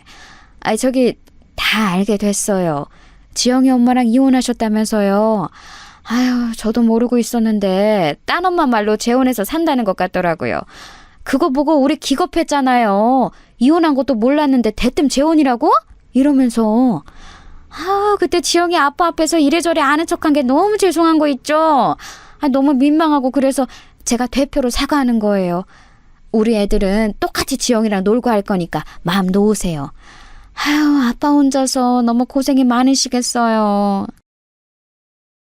이때 정말 너무 불필요한 애기들이 귀에 흘려들어오니 미치겠더라고요. 재혼이라니요. 이혼한 지 뭘 얼마나 됐다고 동네방에 떠들고 다닌 건지. 그새 언놈이랑 무슨 놈의 재혼을 했다는 걸까요? 이혼한 뒤에 인생은 각자 가는 거라지만 적어도 제 귀에 들려온 이상 신경이 안 쓰일 수 있나요? 빗방울이 계속 쌓이는데 그 엄마는 자기 마음만 편하려고 계속 쓸데없는 정보를 쏟아내면서 사과 아닌 사과를 하더군요.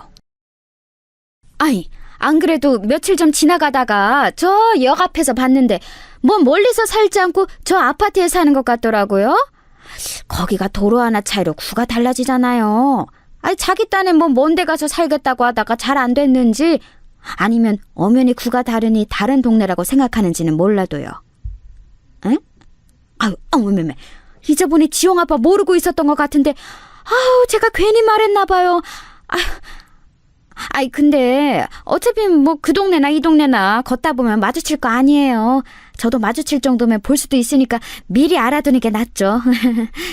아무튼 상황이 그렇네요. 지영이 아빠 힘내세요. 요즘 이혼이 흠도 아니고 다들 한 집 건너 사정이 그렇잖아요. 응? 그럼 가볼게요. 이렇게 사라진 애엄마 뒷모습을 보며 저는 제 차까지 걸어가는 그 시간이 너무 길게 느껴지더군요. 나는 아직도 마음을 추스리지 못하고 분노에 뒤싸여 살고 있는데 번듯하게 재혼을 했다니요. 참 팔자 대단하다는 생각밖에 들지 않았어요. 어머니께 이 말씀을 드리자니 알아놓으실 것 같고 형한테만 얘기를 했답니다. 당연히 형은 불같이 화를 냈어요. 야, 보통 미친 게 아니다 진짜. 너 제수씨랑 헤어진 거 1000번 만번 잘한 거 맞아. 근데 정말 사이코도 아니고 아니면 어지간히 사람을 무시하는 건지 그게 뭐 하는 짓이래? 왜 이 근방에서 사는데? 자기 딸이랑 전 남편 마주칠 생각은 못하는 거야? 나 진짜 내가 마주치면 가만 안 놔둘 거야. 아주 기싸대기를 날릴 거니까 너 그렇게 알아. 딴 사람은 몰라도 나랑 마주치면 곱게 안 보내. 형의 심정이 100번 이해는 가지만 진짜 한편으론 불곰 같은 성격인 형과 제 아내가 마주치게라도 될까봐 걱정이 되더라고요. 맘 같아서 저라고 더한 짓을 못할까요? 법이 그렇고 상황이 복잡하니 그따위 짓을 해봤자 손해되는 건 우리니까요. 그냥 참고 속을 삭히고 있는 와중에 아내는 아예 애가 보내는 문자도 답을 안 해주더라고요. 자기 새살림을 차려서 그런지 모르겠지만 전에는 어린이날에 한 번 만나러 나오기도 했었어요. 근데 보지도 않겠다고 하고 양육비 얘기도 서로 대화가 안 되고 그냥 완전히 다 덜어내고 싶어 하는 것 같더군요. 이 부분을 애한테 이해시키는 건 참 죽을 맛이었어요. 엄마가 일이 있어서 연락이 잘 안 되는 것 같아. 멀리 공부하러 가서 한동안은 전화하고 만나기 힘들대. 그래서 답장을 못 하는 거야. 싫어. 엄마한테 전화해줘. 엄마 목소리 듣고 싶어. 아니면 엄마한테 보내줘. 왜 안 되는데? 나 아빠 말 잘 들었잖아. 엄마랑 또 만나고 싶어. 엄마가 다음에 또 보자고 했단 말이야. 전화라도 해줘. 이렇게 떼를 쓰고 들어놓는 딸아이는 이럴 행동을 할 연령대가 이제 아님에도 저에게 무제한으로 난동을 부렸어요. 더 애기 같아지고 버릇없게 굴고 어린이집에서도 돌연 울고 친구를 때리기도 하는 등 불안한 행동을 하더군요. 전화 받는 날이 늘어나고 상담이나 치료 같은 걸 다른 쪽으로 해보는 게 어떻겠냐는 말을 듣는데 저도 순간적으로 머리를 감싸쥐고 이런 말을 하게 되더군요. 선생님, 저도 모르겠네요. 어떻게 하면 될까요? 누가 좀 이렇게 하라고 확 정해주면 좋겠어요. 이러니 담임 선생님도 난감해하시고 결국 어머니가 중간에 딸아이를 데리고 오기도 하고 난장판이 되었답니다. 하지만 퇴근하고 돌아와서 잠든 아이를 보면 애가 무슨 잘못이겠나 싶은 거예요. 낳아놓고 그렇게 끼고 살고 평생 옆에 있을 것처럼 하던 엄마가 갑자기 애 마음에 난도질을 하고 정없이 사라져버렸잖아요. 그걸 애 보고 견디라고 하는 게 너무 가혹하겠더라고요. 어른인 저도 저렇게 무작정 사라진 아내를 감당하기 힘든데 애보다는 조금 나을 제가 달래주는 수밖에. 그러나 언제 어디서 마주칠 수도 있다는 생각을 하니 제 마음이 온전해지기 힘들었어요. 그러면 안 되는데 술을 많이 마셨던 날 저도 모르게 아내의 SNS와 차단해둔 카톡 프로필까지 염탐하게 되었답니다. 아내는 정말 너무너무 얄밉고 한 대 쥐어받고 싶을 정도로 화사하게 웃으며 재미있는 날들을 보내고 있더군요. 집인 듯한 고급 아파트에서 사람들을 불러 모은 듯한 사진도 있고 재혼한 남자랑 다정하게 찍은 사진도 있고 말이에요. 이혼한 지 뭐 한 5년은 되었으면 괜찮았을까요? 2년도 안 된 상태로 금방 재혼해서 새댁처럼 저러고 있는 모습에 역겨움이 느껴졌어요. 저는 하루가 다르게 말라가고 죽을 상을 하고 회사를 다니고 있는데 말이에요. 진지하게 정신과 치료가 필요하겠다 싶었어요. 솔직히 누가 봐도 아내는 정말 너무 악질 아닌가요? 무슨 대단한 원수를 지었길래 아니면 얼마나 머리에 오물만 가득하고 비어있길래 이혼한 전 남편과 딸 근처에 새 살림을 차리냐고요. 당시 어머니가 아프셔서 몸져 누우실 때도 많았고 솔직히 이건 역시 제 탓일 것 같았어요. 스트레스가 심하셔서 그런지 밤에 잠도 못 주무시고 그러니 딸아이 어린이집 등하원 시켜주는 것도 힘들게 되었어요. 그래서 제가 데리고 가는데 애는 바닥에 눕고 울고 불고하고 어린이집 앞에 있는 엄마들은 수군거리고 담임 선생님도 저를 안쓰럽게 쳐다보고 원장님도 달래주든 말씀하시지만 가시방석이더라고요. 이거 아무래도 안 되겠다 싶어서 어린이집에는 한 달가량 쉰다고 말씀드리고 저도 회사에 짧게나마 휴가를 냈어요. 딸아이랑 시간을 보내는 게 필요할 것 같아서 오롯이 저랑 애만 둘이서 운전해서 아이가 좋아하는 곳들 위주로 갔답니다. 이걸 생각할 때 초반에는 마음이 너무 안 좋았지만 가서 하고 싶은 것, 사고 싶은 것 등등을 제가 계속 묻고 주의를 돌리니 대답은 해주더라고요. 나 하츄핑 캐릭터 갖고 싶어. 근데 엄마랑 가고 싶어. 아빠, 나 이것도 사줘. 그 색깔도 좋아해. 이렇게 딸아이가 잠깐 자기 엄마를 찾다가 원하는 것을 말했다가 왔다 갔다 하는 동안 자연스럽게 엄마 얘기는 뒤로 넘겨가며 계획을 짰었답니다. 중간에 애가 이렇게 물었을 땐 저도 모르게 눈물이 찔끔 나올 뻔했어요. 새삼스레 이날 새벽까지 잠을 못 이루고 불 꺼진 주방에 있었답니다. 아빠, 엄마는 나 안 보고 싶어 해? 엄마는 나 안 물어봐? 아빠한테 나 안 물어봐? 저는 이 말에 도통 이성을 잡고 있기 힘들어서 억지로 질문을 넘겨가면서 다른 얘기를 했어요. 제가 아이나 어떤 심리에 대해서 잘 알고 있는 좋은 선생님이나 훈련된 사람이라면 좋은 대답을 했겠죠. 그러지 못한 상태로 무방비로 얻어맞은 아이의 질문은 아이와 저 모두에게 가슴을 찢어놓는 부분이었던 것 같아요. 그래도 어찌어찌 준비해서 딸아이와 둘이 여행도 다녀오고 최대한 아이 수준에서 좋아하는 체험관도 가고 맛있는 것도 잔뜩 먹이고 장난감도 사주고 평소 금지했던 핸드폰도 줘가며 서로 사진도 찍고 꽤 시간을 많이 보내고 왔어요. 그렇게 걸어오면서 이건 일순간 달래기 용도가 아니라 앞으로 펼쳐질 하나의 관문이었다는 생각이 들었어요. 그렇겠죠. 저는 일반 가정들이 웃고 울며 지내는 그 평범한 시간을 누릴 수 없을 거예요. 그 각오를 하다 보니 돌아오는 차 안에서 그렇게 눈물이 나더라고요. 아무튼 집으로 돌아왔고 어머니가 아이를 몇 주간 데리고 계시겠다고 하셔서 그러겠다 했어요. 어머니 댁에 가기 전 뭐라도 좀 사가려고 딸아이랑 마트를 갔는데요. 그렇게 일을 갈면서 버티고 있던 저에게 역시 터질 만한 일은 터지게 되어 있나 봐요. 한 번은 마주치지 않을까 싶었는데 그것도 저 혼자 있을 때 마주칠 것이지 이럴 수가 있나요? 하필 엄마 이름만 들어도 난리를 치고 과민하게 반응을 하는 딸 앞에 그 사람 많은 대형마트에서 아내가 나타난 거예요. 처음에는 제가 발견했고 아내 역시 저를 마주했고 둘 다 당황한 상태였어요. 오빠! 이렇게 슬쩍 내뱉고 본인도 놀래서 입을 꾹 다무는 거 보니 무의식 중에 튀어나온 거였나 봐요.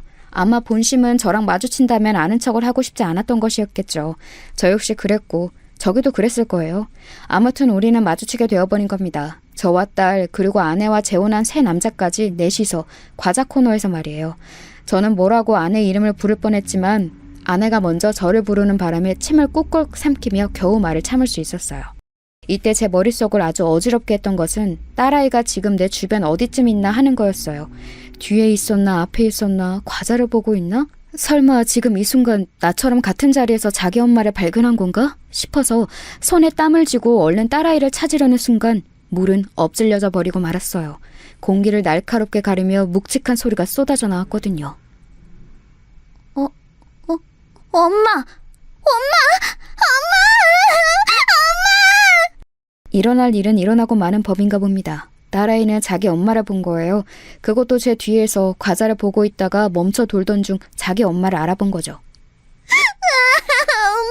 엄마 어디 갔었어? 엄마 보고 싶었어! 딸아이는 곧장 두어 걸음 앞에 있는 자기 엄마에게 스르륵 튀어가서 치마를 한 움큼 잡아버렸고 아내는 정말 아주 위태한 표정을 하고 있더라고요. 뭐랄까 누가 보면 뭔가에 눌려서 당장이라도 기절할 것 같은 그런 숨막히는 표정을 하고 있었어요. 지켜보는 제 입장에서도 다소 이해가 안 될 것 같은 그냥 단순히 당황한 정도가 아니라 되게 위험해 보이는 얼굴을 하고 있더군요. 아무튼 이 시각에 아내 옆에 서 있던 그 새 남자는 키도 훤칠하니 크고 좋기 190은 되어 보이더군요. 체격 좋고 가무잡잡하고 슬쩍 대충만 봐도 명품 같은 것을 걸치고 있고 풍채도 좋아 보였어요. 소위 있는 집 아들이란 분위기가 물씬 풍기기도 하고 이때 잠깐 아내를 살피니 아내 역시 비싸 보이는 옷들을 입고 있었어요. 저랑 살 때에는 매달 월급이 궁상맞다면서 그때도 인터넷 쇼핑을 애지간히 해댔고 돈 없다고 불평할 땐 언제고 왜 맨날 생활비가 모자라냐고 싸울 정도로 다 써버렸답니다. 그땐 제 월급 수준 안에서 있는 힘껏 돈을 다 써버리고 제멋대로 했다면 이날 봤던 아내의 인상은 뭔가 업그레이드된 느낌이었어요. 뭐랄까 삶의 단계가 몇 단계 훅 올라가 버린 느낌 있잖아요. 경제적으로 여유 있고 잘 사는 집으로 갔구나 싶게 그런 느낌이 물씬 풍겼어요. 아내 SNS에 본 집도 고급 아파트였고 전부 대리석이 깔려있고 그릇들도 비싸 보이고 저와 함께 살던 시절에 아내가 늘 부러워하던 것들이었으니까요. 아무튼 그 남자는 이렇게 반응하는 제 딸과 저를 일순간 쳐다보았어요. 저와도 눈이 마주쳤고 저나 그 남자나 서로 경계하는 눈빛이 만연했고요. 서로 우중을 파악하려고 계속 눈을 마주하기엔 우리 딸이 조금도 그 틈을 길게 주지 않고 울며 팔딱팔딱 뛰어댔어요. 엄마 이제 가지 마! 나 이제 엄마랑 같이 갈 거야! 엄마! 딸아이는 계속 시끄럽게 매미마냥 지 엄마 치맛자락을 잡고 소리 지르고 점점 마트 주변 사람들이 힘겹게 우리를 쳐다보기 시작했어요. 누구든 이 상황을 끝내야 하는지라 왜 이 괴로운 광경 속 뒤처리는 또 내가 해야 하는 건지 이해가 안 되지만 아이를 얼른 잡아 끌어냈어요. 지영아, 가자. 그만 가자. 그러자 아이는 또다시 아내에게 달려들어 더 거세게 붙드는 거예요. 그런데 이때 아내가 일순간 이렇게 말을 했는데 그 말은 그렇게 악바리처럼 달려들던 딸아이조차 멈추게 만들었어요. 옆에 있던 아내의 그 남편이란 사람도 미간을 순간적으로 찌푸리더군요. 저기 꼬마야, 너 누구니? 이거 좀 놔줄래? 아주 힘없이 기어들어가는 소리로 눈을 마주치지 않고 저렇게 띄엄띄엄 말하는 아내의 모습에 저는 머리에서 열이 오를 대로 오르고 있어요. 실제로 밥솥처럼 김이 오르지 않을까 싶을 정도로 분노가 제어되지 않더군요. 거의 혀 중간 부분까지 욕이 떼구르르 굴러오면서 밖으로 튀어나오려던 찰나에 딸아이는 큰 소리로 울부짖었어요. 이 소리가 너무 재지듯 크게 들려 정말 동네 망신도 이런 망신이 없을 정도로 모두의 주목을 받게 되었답니다. 엄마, 왜 거짓말해? 내가 누구긴 누구야? 지영이잖아. 엄마 김유미 엄마 왜 그래? 엄마 미워. 왜 거짓말해? 딸은 이때 자기 나름대로 성이 났는지 지 엄마 근처로 못 가게 잡는 저를 뿌리치면서 발을 탕탕 굴러대고 괴성을 질렀어요. 그렇게 떼쓰고 들어놓을 나이도 한참 지났고 그 나이 때에도 흔히 저러지 않던 애인데 어지간히 스트레스가 감당이 안 되는 모양이었어요. 정말 제 3자의 눈에는 누가 봐도 엄마라고 소리 지르는 어떤 여자 얘기와 비통한 얼굴의 그 아이 아빠, 그리고 엄마임을 부인하는 어떤 여자와 그 옆에 딱 붙어있는 체격 큰 남자며 냈다 당황스러워하는 상황을 보고 대충 유추가 되지 않을까요? 이 꼴을 보고 있자니 정말 너무 마음이 진정되지 않는 거예요. 동물원 안에 들어가 있어도 이보다 창피할까 싶었고 빨리 여기서 도망나가고 싶었어요. 와중에 너무 졸렬하고 비열하게 느껴졌던 건 아내는 꼴에 자기도 주변 시선을 의식했는지 이악 물고 계속 부인을 하는 거예요. 아니야. 저기 좀 놔줄래? 아니라니까. 그런데 그 순간 이혼 후 제 마음으로는 몇 번이나 상상해왔던 그 이미지, 꿈에서도 몇 번이나 욕을 하며 깨어나고 그 행동을 하지 못해 속이 멍들었던 그 이미지 말이에요. 그게 바로 제 눈앞에서 재현되는 것을 보게 되었어요. 계속 난감해하면서 딸아이를 밀어내는 아내를 그 옆에 서 있던 건장한 남자의 표정이 점점 굳어지더니 조금의 망설임도 없이 뺨을 거세게 올려붙이는 게 아니겠어요? 거센 행위가 순간적으로 훅훅 지나가고 나니 갑자기 주변이 뜨겁게 느껴질 정도로 그 힘이 셌던 것 같아요. 딸아이는 놀라서 순간적으로 저한테 착 감겨서 안겼고 저 역시 저 남자가 아내가 아닌 우리에게 뭔가를 가할까 싶어 애를 바짝 안고 경계하면서 쳐다봤어요. 헌데 이 남자의 분노를 발사하는 방향은 그 손이 움직인 대로 아내에게 향하는 것이었더군요. 유미야, 너 진짜 못 써먹겠다. 어디서 이렇게 달달하게 거짓말을 해? 너 진짜 내가 우스워? 우습냐고! 더 당해볼래? 정말 한눈에 봐도 두께감 있고 묵직해 보이는 그 손은 미세하게 떨리고 있었고 언제건 다시 발사할 준비를 하고 있는 듯했어요. 아내는 머리를 부여잡고 눈이 엄청나게 커져서는 그 남자를 응시했고 동시에 주변을 빠르게 훑어보더군요. 제 생각엔 아마 그 순간에도 다른 사람들을 의식하고 있었던 것 같아요. 딸아이와 저 모두 당황해서 있는 사이 그 남자는 한숨을 팍팍 쉬더니 제가 들어도 상관없다는 듯, 아니 마치 저보고 들어보라는 듯이 말을 하더군요. 여투나 표정에서 뭔가 쌓인 게 많아 보였고 왠지 이날이 처음이 아닌 뭔가가 많이 묻혀져 있다가 터진 느낌이었어요. 너 내가 시간 줄 때 솔직하게 말하라 했잖아. 누가 봐도 네 딸 네 새끼 맞아 보이는구만. 너랑 얼굴을 쏙 빼닮았는데 아니라고? 너 진짜 나랑 우리 집이 우습게 보이냐? 내가 이혼한 건 잘못 아니라고. 혹시 또 더 숨기는 거 없냐고 몇 번이나 물어봤잖아. 애는 없었냐고. 나는 초혼이지만 너랑 재혼하는 거 다 괜찮다고, 다 받아줄 수 있다고 얼마나 말했어. 너 그때 뭐라고 했냐? 결혼한 지 얼마 안 돼서 이혼했고 애는 없다고 했잖아. 암만 생각해도 이상해서 계속 물어봐도 너 곧 죽어도 아니라고 했지? 기억나 안 나? 남자는 아주 무섭게 아내를 다그치며 코너로 몰고 있었고 아내는 주변 시선이 꽂히는 게 못 견디겠던지 양손으로 얼굴을 가리며 고개를 끄덕거리더군요. 야, 너 진짜 최악이다. 너 같은 애 처음 봐. 우리 엄마한테 끝까지 애 없다고 우길 땐 언제고 임신 거짓말할 때부터 바로 쳐냈어야 했어. 야, 솔직히 까보자. 너 그때 임신 가짜로 한 거 맞지? 결혼해서 우리 집에 들어앉으려고 뻥친 거 아니냐고. 이건 또 무슨 얘기인지 듣는 내내 계속 입만 쩍 벌어지더라고요. 남자가 웅얼대며 화냈던 말들을 제가 다 정확하게 이해한 건진 모르겠지만 대강의 내용은 그렇더라고요. 아마 아내는 저 남자랑 결혼하려고 가짜 임신 거짓말을 했던 모양이에요. 뭐 임신을 했다고 하면서 결혼으로 끌고 갔던 게 아닐까요? 나중에 알고 보니 임신이 아니었고 결혼은 물을 수 없고 그렇게 부잣집 남편과 생활을 했던 것 같아요. 이혼한 사실을 오픈하면서 저 남자는 본인은 초혼이니 아이 여부가 궁금했던 것 같고 아내는 기를 쓰고 우리 딸아이를 부정했던 것 같아요. 그래서 그렇게 연락도 안 받아주고 아예 잠적하듯이 종적을 감춘 것일까요? 새삼 저는 그 남자는 아이 여부가 그렇게 중요했던 건가 싶었는데 씩씩거리는 이 남자의 뒷말에 답이 있더군요. 우리 엄마가 아무리 그래도 애 있으면 안 된다고 반대해서 그런 거 맞네. 야, 너 진짜 비정하고 못돼 처먹었다. 어떻게 새끼가 있는데 없다고 거짓말을 할 생각을 다 하냐? 애가 아주 애걸복걸을 하고 매달리는구만. 여기 김유미라고 부르면서 엄마라고 앵길 사람이 한 몇십 명 되냐? 딱 봐도 너 찾는 거 맞잖아. 안 그래? 야, 나 진짜 너 오만정이 다 떨어져서 더 못 보겠다. 어떡하냐? 그러면서 그 남자는 드글드글 끓는 속을 못 참겠는지 똑같이 발은 막 쿵쾅거리면서 분을 못 참더라고요. 보아하니 돈은 많아 보이고 하는데 나름 이혼한 여자와 재혼할 정도면 꽤 아내를 많이 좋아했던 것 같은데 거짓말을 한 내용들이나 쌓인 게 많은 것 같았어요. 아이 여부가 있다면 아마 부모 쪽에서는 결혼을 시키지 않으려고 했던 모양이더군요. 아내는 그래서 저 남자랑 결혼하려고 본인 배 아파서 낳아 수년간 길러낸 아이 존재를 곧장 지우고 모른 척했던 걸까요? 게다가 뭐 이건 그렇다 치고 결혼하려고 임신했다고 거짓말했다던가. 진짜 이 부분은 저부터도 너무 깨고 환멸이 났어요.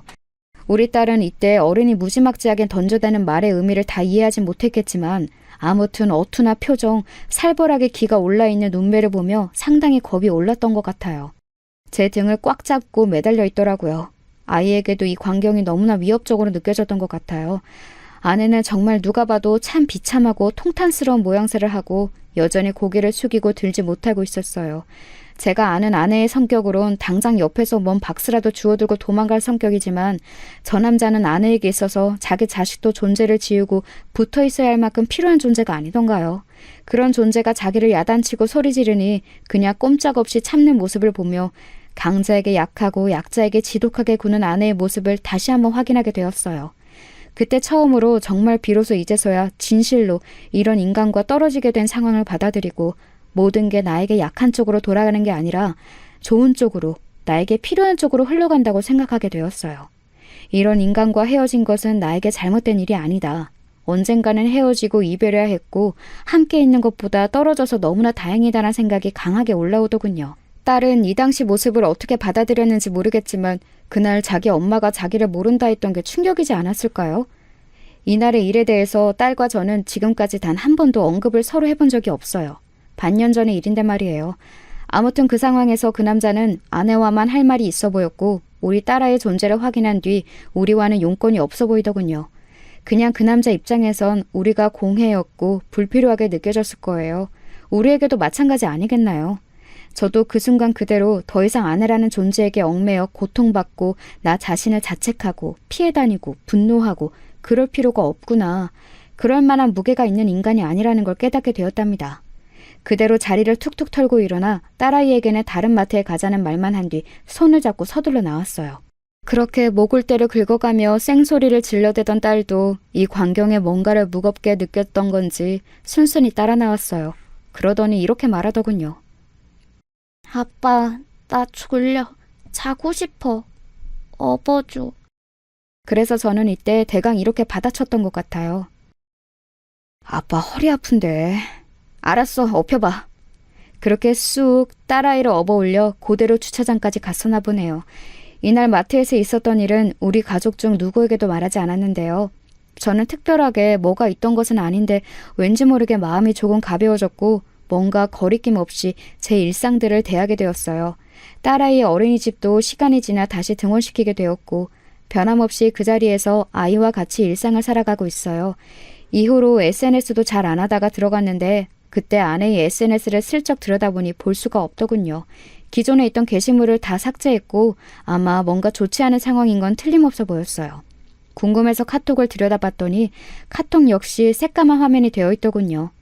일단 제가 유추해보기로 그 남자와 더는 살기는 힘들지 않을까 싶어요. 그 남자의 표정이 보통 살기가 아니었고 아내의 SNS는 그렇게 화려하게 자랑들로 채워 있었는데 전부 지웠더군요. 아무튼 이런 상황들을 보니 더 할 말도 없고 그 길로 저도 이후의 정황들을 모르고 싶어 차단했어요. 그러니 마음이 가볍고 제 일상으로 온전히 집중하게 되어지더라고요. 여전히 같은 곳에서 우리는 살고 있고 딸 열심히 키우고 있고 싱글 데드로서의 삶을 살아가고 있어요. 초등학교에 들어갈 아이를 두고 준비할 것도 많지만 요즘 유튜브에 필요한 내용들이 잘 나와 있어서 열심히 참고하고 있네요. 저는 겨우 아내와의 관계에서 이제 심적으로 독립이 되었고 남아있는 숙제는 딸아이예요. 사실 숙제라는 말은 좀 그렇고 딸아이와 저의 또 다른 관계가 개막했다고 생각을 해야죠. 그래도 참으로 고맙게도 딸아이는 마냥 엄마를 찾지는 않고 있어요. 한편으론 애도 뭔가를 느꼈고 뭔가를 알아들었기에 그러는 게 아닐까 싶은데요. 그 부분을 조숙하게 여기고 마음 아파하기엔 제가 못 견딜 것 같아요. 나중 가서 어떻게 심리적으로 치료를 하고 해결을 해주는 방법이 있을지언정 지금은 아이가 엄마에 대해서 언급하지 않고 굳이 기억하지 않으며 저와의 일상에 집중할 수 있도록 노력하고 있답니다. 그리고 저희 회사 여자 과장님들이 딸을 예쁘게 봐주시고 얼마 전에 아이 머리 묶어주는 것도 옆에서 가르쳐 주셨어요. 그 경험 한 번으로 아이를 생각해 주시고 간식도 보내주시고 해서 이것 또한 참 별스런 체험과 관계가 생겨났다 싶어 신기하게 생각하고 있습니다. 이혼이 요즘 흠이 아니고 여기저기 많다는 말은 저에게 딱히 위로나 힘이 돼주지는 않아요. 단지 그들이 어떻게 살아내고 있는지는 여전히 궁금한 부분이고 그래서 더 가족이란 모양을 진정으로 갈망하게 되는 것 같네요. 그 전에 평범히 결혼 생활을 하고 있을 땐 몰랐던 부분인 것 같아요. 정신 똑바로 차리고 살아가야겠어요. 언젠가 저와 딸, 우리 둘 관계에 진짜로 빛이 깃들 것이라고 믿으면서요.